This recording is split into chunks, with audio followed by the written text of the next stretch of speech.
Good morning students. આજે આપણે અભ્યાસ કરવાના છે ખૂબ જ અગત્યનો topic active voice, passive voice, જેનું ગુજરાતી થાય છે કર્તરી પ્રયોગ, કર્મણી પ્રયોગ.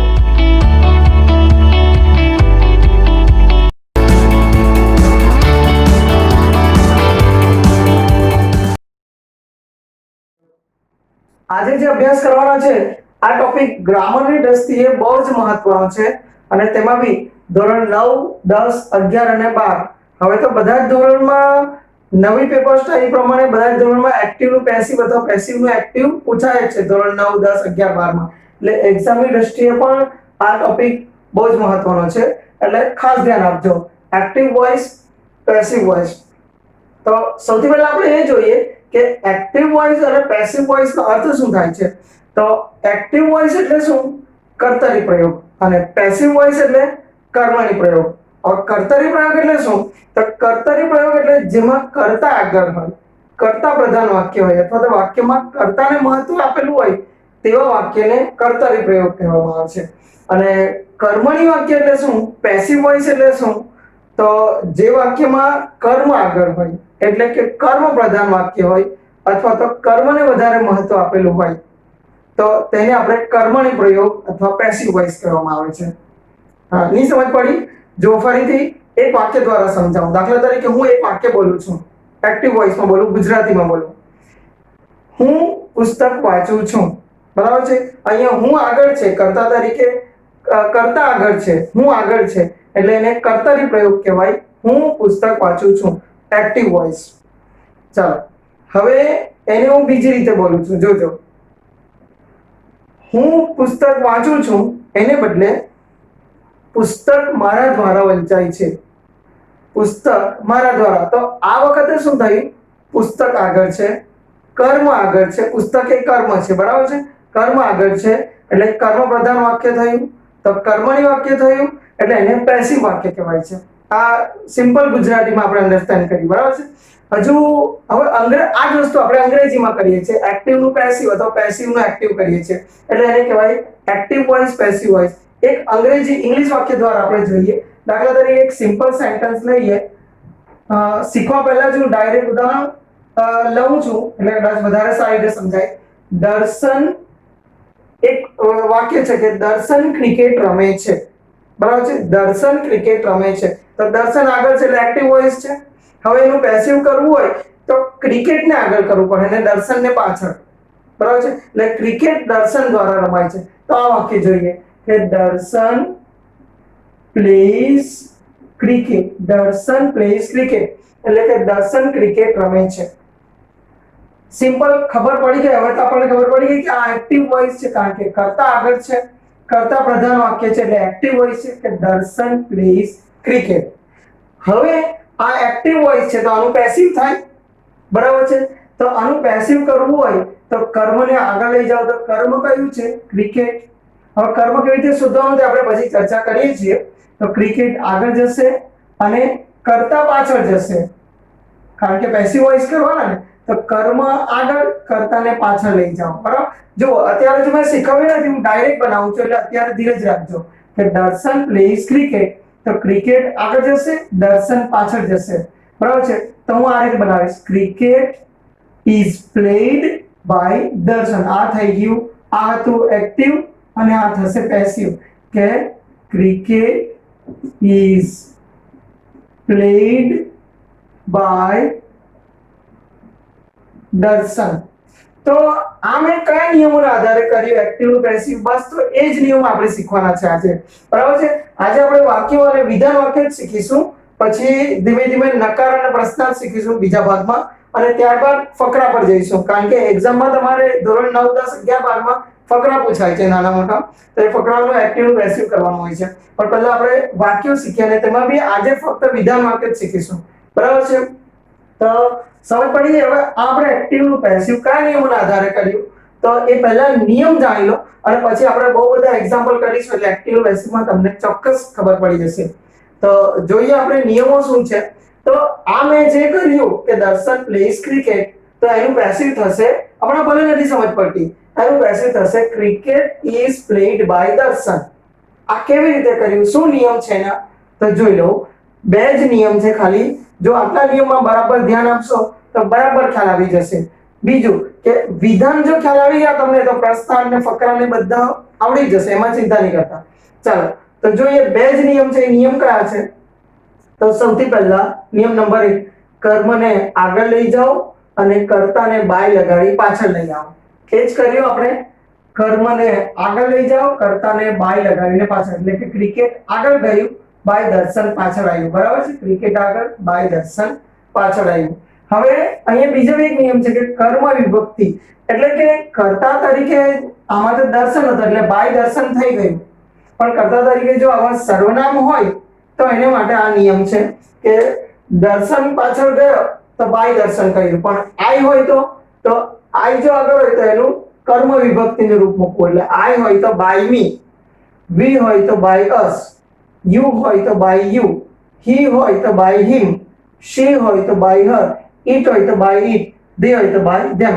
એટલે કે કર્મના સ્થાને જવાના ને તો કર્મ વિભક્તિનું રૂપ મૂકવાનું. જો ફરીથી આઈ તો બાય મી, વી તો બાય અસ, યુ હોય તો બાય યુ, હી હોય તો બાય હિમ, શી હોય તો બાય હર, ઈટ હોય તો બાય ઈટ અને દે હોય તો બાય ધેમ.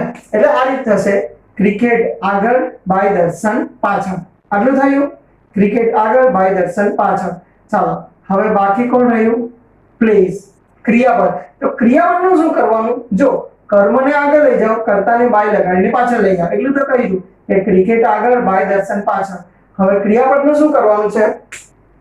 તો ક્રિયાપદના અલગ નિયમો છે. તો ક્રિયાપદમાં લખેલું છે કાળ પ્રમાણે. કાળ પ્રમાણે ક્રિયાપદમાં નિયમ લાગે.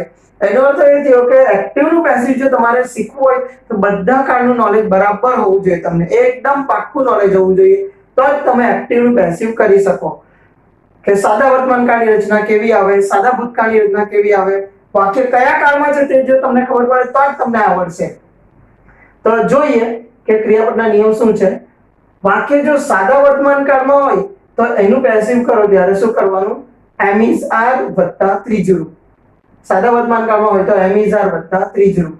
વાક્ય જો સાદા ભૂતકાળમાં હોય તો વોઝ વેર વત્તા ત્રીજું રૂપ, વોઝ કે વર વત્તા ત્રીજું રૂપ. તો જુઓ આ કયા કાળમાં છે? દર્શન પ્લેસ ક્રિકેટ. તો ક્રિકેટ આગળ, બાય દર્શન પાછળ. એટલું તો આપણને ખબર જ છે. હવે આનું શું કરવાનું? તો ચાલો પ્લેસ કયા કાળ છે? એસ છે એટલે વર્તમાન કાળમાં છે. તો વર્તમાન કાળનો શું નિયમ છે? એમ ઇઝ કે આર વત્તા ત્રીજું રૂપ. એમ ઇઝ આર માંથી કયું લગાડવાનું એ આપણને ખબર પડી જાય. બરાબર છે? તો જુઓ ક્રિકેટ આગળ, બાય દર્શન પાછળ છે. તો ક્રિકેટ છે, હવે બાય દર્શન તો પાછળ જ છે. તો પ્લેસ નું શું થયું?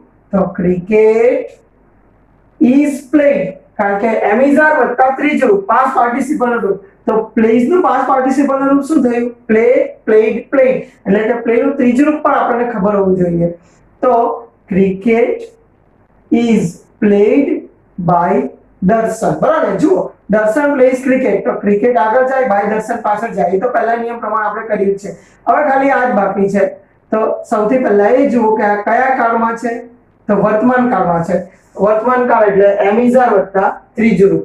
એમ ઇઝ આર માંથી કયું લાગશે? તો ક્રિકેટ છે એટલે ઇઝ લાગશે અને પ્લે નું ત્રીજું રૂપ પ્લેડ. તો જુઓ ક્રિકેટ ઇઝ પ્લેડ બાય દર્શન. સમજી ગયા? એટલે કે કર્મ આગળ, બાય દર્શન પાછળ. ક્રિયાપદ અહીંયા જ રહેશે, આ અહીંયા જ રહેશે, પણ એનું શું થશે? એમ ઇઝ આર વત્તા ત્રીજું રૂપ થશે. એટલે કે ક્રિકેટ વર્તમાન કાળ છે એટલે ઇઝ. તો ક્રિકેટ ઇઝ પ્લેડ બાય દર્શન. બસ આ જ નિયમ આપણે બધા કાળમાં અપનાવવાનો છે. એટલે જો કોઈ એક કાળમાં આવી તમને ખ્યાલ આવી ગયો તો બાકીના બધા કાળમાં આવડી જશે. સાદો ભૂતકાળ હોય તો વોઝ વેર વત્તા ત્રીજું રૂપ. સાદો ભવિષ્યકાળ હોય એટલે શેલ વિલ વત્તા મૂળ રૂપ. તો એનું થશે શેલ બી, વિલ બી વત્તા ત્રીજું રૂપ. મોડલ ઓક્સિલરીઝ બી આના જેવું જ છે. એટલે કેન, આમાં મેં ખાલી એક કેન જ લખી છે પણ તમારે સમજવાનું can, could, should, would, may, might, must બધા માટે આ જ નિયમ લાગશે. તો કેન વાળું વાક્ય હોય તો કેન બી વત્તા ત્રીજું રૂપ. આના જેવું જ છે. આ બંને સરખું જ છે. પૂર્ણ વર્તમાન કાળ. પૂર્ણ વર્તમાન કાળનું બંધારણ ખબર જ છે. હેવ હેઝ વત્તા ત્રીજું રૂપ. તો એમાં આવશે હેવ હેઝ બીન વત્તા ત્રીજું રૂપ. એટલે વચ્ચે ખાલી બીન આવે. બરાબર છે? પૂર્ણ ભૂતકાળ. વાક્ય જો પૂર્ણ ભૂતકાળમાં હોય તો હેડ બીન વત્તા ત્રીજું. પૂર્ણ ભૂતકાળમાં શું આવે? હેડ વત્તા ત્રીજું રૂપ. તો એનું પેસિવ થશે હેડ બીન વત્તા ત્રીજું રૂપ. હેડ વત્તા બીન વત્તા ત્રીજું રૂપ. આ બંને કાળને હું બહુ સહેલા ગણું છું. કેમ ખબર? કારણ કે જો બંને કાળ જે મૂળ જે છે એક્ટિવ હોય તેમાં ત્રીજું રૂપ આવે જ, એટલે આમાં આપણે ત્રીજું રૂપ બી યાદ નહીં કરવું પડે. બરાબર છે? જેમ કે પૂર્ણ વર્તમાન કાળ એટલે હેવ હેઝ વત્તા ત્રીજું રૂપ, તો એનું પેસિવ થશે હેવ હેઝ બીન વત્તા ત્રીજું રૂપ, એટલે કે વચ્ચે ખાલી બીન મૂક્યું. બરાબર છે? પૂર્ણ ભૂતકાળ એટલે હેડ વત્તા ત્રીજું રૂપ, તો એનું પેસિવ થશે હેડ બીન વત્તા ત્રીજું રૂપ. આમાં પણ વચ્ચે ખાલી બીન જ મૂક્યું, ત્રીજું રૂપ પણ યાદ નહીં કરવા પડે. બરાબર છે? પછી આવે ચાલુ વર્તમાન કાળ. ચાલુ વર્તમાન કાળ એટલે એમિઝાર વત્તા આઈએનજી, એમિઝાર વત્તા આઈએનજી, તો એનું પેસિવ થશે એમિઝાર વત્તા બીઇંગ વત્તા ત્રીજું રૂપ. અને ચાલુ ભૂતકાળ એટલે શું છે? વોઝ વેર વત્તા આઈએનજી. ચાલુ ભૂતકાળ એટલે વોઝ વેર વત્તા ક્રિયાપદના આઈએનજી પ્રત્યય, તો એનું પેસિવ થશે વોઝ વેર વત્તા બીઇંગ વત્તા ત્રીજું રૂપ. બરાબર છે? તો હવે આપણે આને વાક્ય દ્વારા સમજીએ તો વધારે સમજ પડશે તમને. ચાલો આપણે પહેલું વાક્ય જોઈએ. પહેલું વાક્ય શું છે કે the peon rings the bell. બરાબર છે? આને આપણે જવા લઈએ. પહેલું વાક્ય છે the peon rings the bell. ચાલો તો the peon rings the bell. આપણે કર્મની વાત કરવાની રહી ગઈ કે કર્મ કેવી રીતે શોધવાનું. તો જો આમાં ધ બેલ કર્મ છે અને ધ પ્યુન કર્તા છે. જો ઘણીવાર કર્મમાં કન્ફ્યુઝન થતી હોય ને તો આ રીતે શોધી શકાય. એ તો તમને એમ જ મળી જશે કર્મ તો, પણ તો છતાં બી જો કન્ફ્યુઝન હોય તો આ રીતે બી શોધી શકાય કર્મ કે ક્રિયાપદ જે હોય ને એને શું કે કોને વડે પ્રશ્ન પૂછવાથી કર્મ મળે છે. દાખલા તરીકે રિંગ એટલે વગાડે. શું વગાડે છે? તો બેલ, તો બેલ કર્મ છે. બરાબર છે? શું થી નહીં મળે તો કોને વડે ક્રિયાપદને પ્રશ્ન પૂછવાથી કર્મ મળે છે. બરાબર છે? આ એક શોર્ટકટ છે. પણ તો છે તો તમને કર્મ જનરલી મળી જ જાય છે, ખ્યાલ આવી જ જાય છે કે આ કર્મ છે. ચાલો ધ બેલ કર્મ છે અને ધ પ્યુન કર્તા છે. તો પહેલો નિયમ શું છે? કર્મને આગળ લઈ જાઓ, કર્તાને બાય લગાડીને પાછળ લઈ આવો. એટલે ધ બેલ આગળ, બાય ધ પ્યુન પાછળ. ચાલો આ તો થઈ ગયું કે ધ બેલ અહીંયા, બાય ધ પ્યુન અહીંયા. આ અહીંયા જ રહેશે, ક્રિયાપદ અહીંયા જ રહેશે, પણ આનું શું કરવાનું? તો કાળ જુઓ. કયો કાળ છે આ? રિંગ્સ વર્તમાન કાળ. સાદા વર્તમાન કાળમાં છે ને એસ છે, ત્રીજો પુરુષ એકવચન છે એસ, એટલે મૂળ રૂપ છે. તો વર્તમાન કાળનો નિયમ શું કહે છે કે વર્તમાન કાળનું પેસિવ એટલે એમિઝાર વત્તા ત્રીજું રૂપ. જો બધામાં પેસિવ કરો એટલે ત્રીજું રૂપ તો આવે જ, એટલે ક્રિયાપદના ત્રણે ત્રણ હવે આવડવા જ જોઈએ. તેમાં ત્રીજું રૂપ પેસિવ માટે ખાસ, પેસિવ કરો એટલે ત્રીજું રૂપ જ આવે. બરાબર છે? ચાલો તો સાદા વર્તમાન કાળમાં એમિઝાર વત્તા ત્રીજું રૂપ ને, તો ચાલો જો ધ બેલ આગળ, બાય ધ પ્યુન પાછળ. આનું શું થશે? તો આ અહીંયા જ રહેશે, પણ આનું શું થશે? એમિઝાર વત્તા ત્રીજું રૂપ. તો રિંગ, રેંગ, રંગ, આરયુએનજી રંગ, ત્રીજું રૂપ છે રંગ. તો જો ધ બેલ આગળ જશે, બાય ધ પ્યુન અહીંયા આવશે, પાછળ આવશે. આ અહીંયા જ રહેશે, પણ આનું શું થશે? તો વર્તમાન કાળ છે એટલે એમિઝાર વત્તા ત્રીજું રૂપ. તો ધ બેલ ઇઝ રંગ બાય ધ પ્યુન. સમજી ગયા ને? આ આગળ, આ બાય લગાડીને પાછળ. ધ બેલ ઇઝ રંગ બાય ધ પ્યુન. ખ્યાલ આવી ગયો? જો એક કાળમાં જો ખ્યાલ આવી ગયો તો બાકીના બધા કાળમાં આવડી જશે. ધ બેલ ઇઝ રંગ બાય ધ પ્યુન. આ થયું એક્ટિવ નું પેસિવ. સિમ્પલ છે. જોજો આ રિંગ વર્તમાન કાળમાં છે એટલે આપણે એમિઝાર વત્તા ત્રીજું રૂપ કર્યું. ધારો કે ભૂતકાળમાં હોત તો, જો ભૂતકાળમાં હોય તો આપણે વોઝવર વત્તા ત્રીજું રૂપ કરીએ. બસ આટલો ફરક છે કાળ બદલાતાની સાથે. ચાલો બીજું વાક્ય જોઈએ કે Mohan opened the door. Mohan opened the door. તો જુઓ કર્મ આગળ લઈ જાઓ, કર્તાને બાય લગાડીને પાછળ લઈ આવો. તો ધ ડોર આગળ જશે, કર્મ છે, બાય મોહન પાછળ. ચાલો આટલું તો આવડી ગયું. ધ ડોર અહીંયા, બાય મોહન અહીંયા. ચાલો હવે ક્રિયાપદ. તો કયો કાળ છે? આ કયો કાળ છે? તો ઈડી છે એટલે ભૂતકાળ છે. તો ભૂતકાળનો શું નિયમ છે? તો વાક્ય જો ભૂતકાળમાં હોય તો વોઝવર વત્તા ત્રીજું રૂપ. વાક્ય જો ભૂતકાળમાં હોય તો વોઝવર વત્તા ત્રીજું રૂપ. તો ધ ડોર આગળ અને બાય મોહન પાછળ. એટલે થઈ ગયું. તો આનું શું કરવાનું? તો આ અહીંયા જ રહેશે. આનું શું કરવાનું? તો વોઝવેર વત્તા ત્રીજું રૂપ. તો the door was opened by Mohan. The door was opened by Mohan. Suppose કરો કે ધ ડોર ને બદલે ડોર્સ હોય તો the doors were opened by Mohan, પણ અહીંયા અત્યારે એક જ છે એટલે વર લગાડવાની જરૂર નથી, એટલે the door was opened by Mohan. બરાબર છે. ચાલો ત્રીજું વાક્ય જોઈએ. We will visit Saputara. આજે આપણે વિધાન વાક્ય જોઈ રહ્યા છે. બરાબર છે. We will visit Saputara next week. આ કયા કાળમાં છે વાક્ય? ભવિષ્યકાળમાં. શેલ વિલ વત્તા મોર એટલે ભવિષ્યકાળ છે. બરાબર છે. We will visit Saputara next week. ચાલો આ next week, tomorrow, yesterday, last week એ બધા વધારેના શબ્દ છે. એક એમ જ રહેશે, એને એમ જ રહેવા દેવાનું, એમાં કઈ નહીં કરવાનું. ચાલો જોઈએ. We will visit Saputara. તો અહીંયા કર્મ શું છે? તો સાપુતારા. બરાબર છે. આગળ જશે બાય અસ, પાછળ આવશે સાપુતારા, આગળ બાય અસ પાછળ. તો આ ક્રિયાપદનું શું થશે? તો એ અહીંયા જ રહેશે, એ અહીંયા જ રહેશે, પણ એનો નિયમ શું કહે છે? સાદા ભવિષ્યકાળ હોય તો shall be will be વત્તા ત્રીજું રૂપ. અહીંયા will છે એટલે will be વત્તા ત્રીજું રૂપ. will be તો visit નું ત્રીજું રૂપ visited છે એટલે આનું શું થશે? આ અહીંયા જ રહેશે પણ will be visited થશે. will be એટલે be વત્તા ત્રીજું રૂપ. તો સાપુતારા આગળ જશે by us પાછળ, આનું be વત્તા ત્રીજું. તો Saputara will be visited by us next week. સમજી ગયા? Saputara will be visited by us next week. આપણે લખીએ કે Saputara will be visited by us next week. ચાલો. We should respect our teachers. We should respect our teachers. જોઈએ તો અહીંયા model ઓક્સિલરીઝ છે. બરાબર છે. મોડેલ ઓક્સિલરીઝ એટલે can, could, should, would, may, might, must એ બધું આવશે. તો ચાલો કર્મ શું છે? આપણે રિસ્પેક્ટ કરવું જોઈએ. કોનું? આપણા ગુરુજનોનું સન્માન કરવું જોઈએ. તો our teachers આગળ જશે by us પાછળ, our teachers આગળ by us પાછળ. should respect અહીંયા જ રહેશે, should respect અહીંયા જ રહેશે, પણ એનું શું કરવાનું? તો મોડેલ ઓક્સિલરીઝ નો નિયમ શું કહે છે? be વત્તા ત્રીજું રૂપ, be વત્તા ત્રીજું રૂપ. એટલે કે can હોય તો can be વત્તા ત્રીજું રૂપ, could હોય તો could be વત્તા ત્રીજું રૂપ, must હોય તો must be વત્તા ત્રીજું રૂપ, should છે તો should be વત્તા ત્રીજું રૂપ. તો અહીંયા રિસ્પેક્ટ નું ત્રીજું રૂપ શું છે? રિસ્પેક્ટેડ. Respect, respected, respected. તો ત્રીજું રૂપ છે પાસ્ટ પાર્ટિસિપલ રૂપ છે રિસ્પેક્ટેડ. તો જો our teacher આગળ by us પાછળ. તો our teachers should be respected by us. ભવિષ્યકાળ જેવું છે ને? our teachers should be respected by us. તો લખી લઈએ our teachers